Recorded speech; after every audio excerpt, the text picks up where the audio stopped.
Elder Blacklight, who's in authority?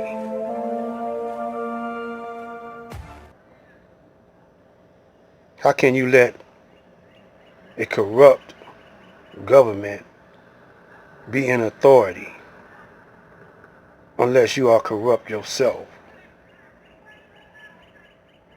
How can you allow a coronavirus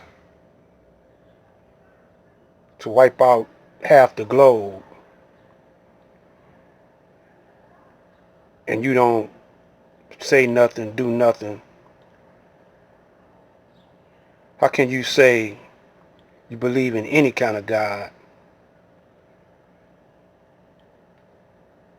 Check this out.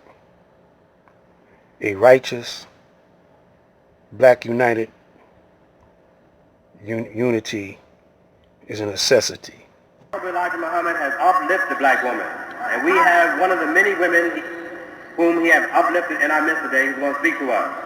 She's been making contact with Indian chiefs throughout the southwestern part of the United States. Plus, she's been a student in Mexico City, and she made contact with many of the Mexican people there who are our people. So we bring before you now Sister Tanetta Dinar. Yes, sir. Assalamu alaikum.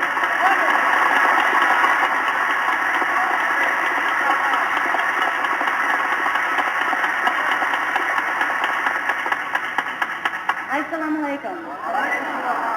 In the most holy name of Allah, the Beneficent, the most merciful, to whom we give praise and thanks forever, for raising in our midst a leader and a teacher like the Honorable Elijah Muhammad.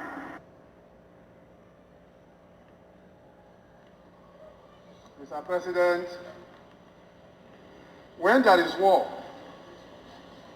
and then the armies are fighting, let's say the Northeast, and then we are here, we only receive the news. They are fighting, 200 Boko Harams have been destroyed, enemy camp has been bombed. But today, the war is against every person, and every person has to fight. How do you fight it? You don't know. Suggestions: social distancing, put a mask on your nose and mouth as I've done now, like a masquerade, put on hand gloves. But Mr. President, I want to appreciate, as the motion states, the President of the Federal Republic of Nigeria. He may not have done all we expected, but that somebody is leading us at this time is very important.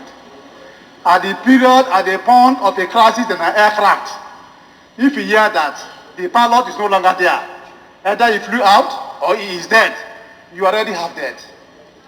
But thank God he's there. I sincerely appreciate the medical workers who are in the forefront of this battle. And we had, all over the world, many of them have been affected, and in Nigeria too, a few of them have been affected, and by the grace of God, some of them have also recovered. And we pray that the same God that creates Nigeria should on our behalf give those medical officers who are affected health back again. Because if they are not here, then we will all lose hope. I regret the number of people that have died during this period. And I think on behalf of our people, we will condole with ourselves, their families, and every other Nigerian. Nigeria can do. We are in Nigeria here hearing that some of the best scientists in America are Nigerians, in the UK are Nigerians. We hear all those good stories. And we also know that we have very, very intelligent and smart scientists in this country. Ladies and gentlemen, I have only recently come here from the United States of America. And that being the case, I cannot stand before this august body without prefacing my statement in defense of closer unity of Africa, without stating first my unconditional solidarity with President Maduro and the government and people of Venezuela, who are currently under attack, savage attack, by the declining world hegemon of the United States. I think it's absolutely necessary to say that coming from that country, and especially looking at the fact that the United States travels the world preening, presenting itself as the guardian of democracy and the rights of the peoples around the world, where the reality is that Africans who are colonized in the United States represent at least half of the largest prison population in the world. There are more Africans in prison in the United States than there are people in Djibouti or in Equatorial Guinea. And so we find it very difficult, also recognizing that by their own estimates, it would take 228 years for the income of Africans colonized in the United States to equal that of the colonial white population. Now, Zimbabwe, we agree. Actually, South Africa must contribute towards the bailout of Zimbabwe. Anyone who refuses that is dumb. Yeah.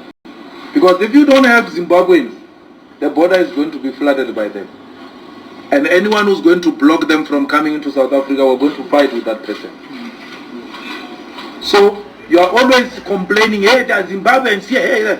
The only way not to have them is by helping them in their own country. Zimbabwe must be helped.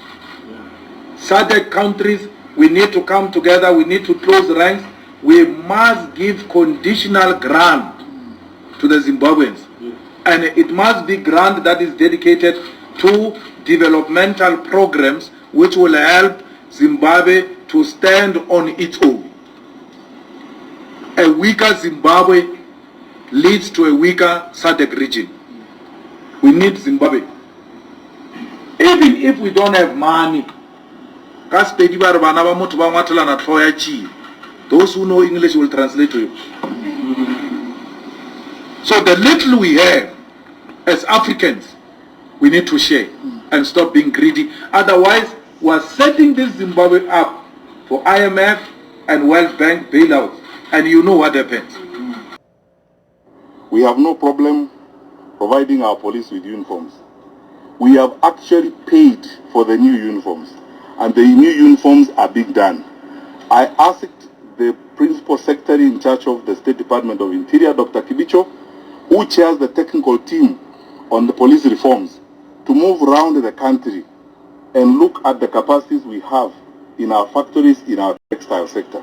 He has visited Rivertex in Eldoret. He was in Nakuru yesterday. We have gone even to the EBZ zone.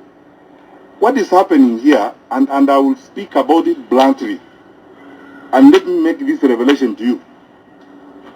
The Inspector General, the PS, and myself have been under pressure by some quangles and all manner of spies that we should import police uniform. Listen to me very carefully.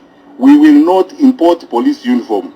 Go and write another 10 headlines. We will not import police uniform from any country. We have to promote the local textile industry.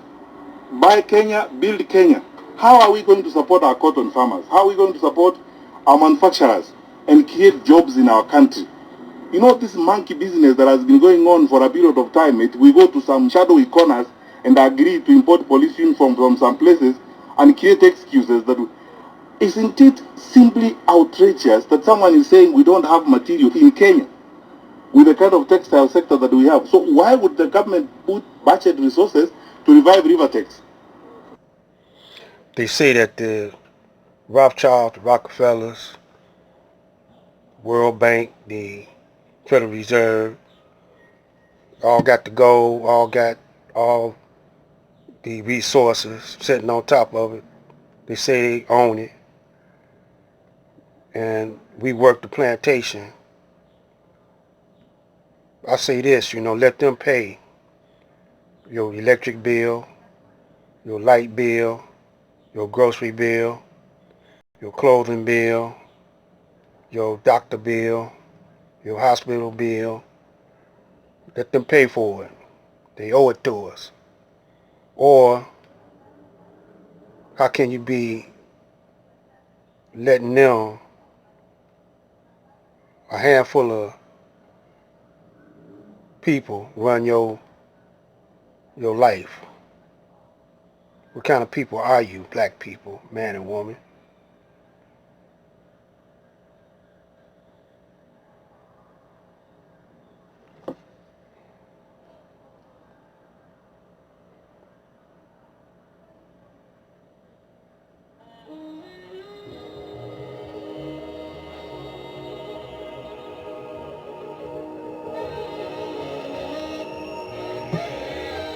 This coronavirus is uniting the Africans.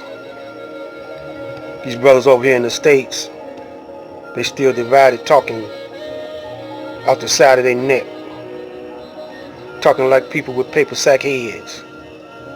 This is black light.